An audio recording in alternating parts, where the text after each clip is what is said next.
हाम्रो अपाङ्गता भएका व्यक्ति भाइहरू र बहिनीहरूको लागि हाम्रो चाहिँ समाज कल्याण विभागको केन्द्रीय समितिको तर्फबाट हामीलाई चाहिँ आएको डोनेसन अवी कोट अनि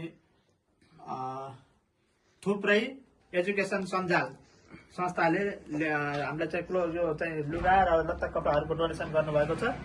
यसमा हामीलाई चाहिँ आगामी दिनमा विभिन्न सङ्घ संस्थाहरू सबै चाहिँ सहयोगको आह्वान गर्दै हामीले यो अभियान गरेका छौँ। देशैभरि न्यानो लुगा र खाद्यान्न वितरण, व्हील चेयर बैशाखीको पनि हामीलाई आवश्यकता छ।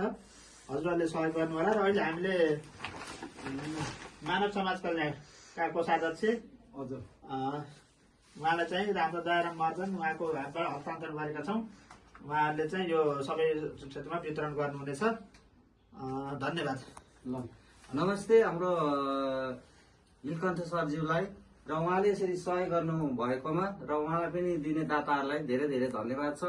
म सन्तोष यादवको तर्फबाट र हाम्रो मानव सामाजिक सेवा नेपाललाई उहाँले यसरी हस्तान्तरण गरेकोमा म सन्तोष यादव धेरै खुसी छु र हाम्रो टिम श्री कृष्ण सरजी पनि हुनुहुन्छ र हामी धेरै धेरै खुसी र हामीले पनि गरिब दुखीलाई दिन पाउँदा एकदम खुसी छु।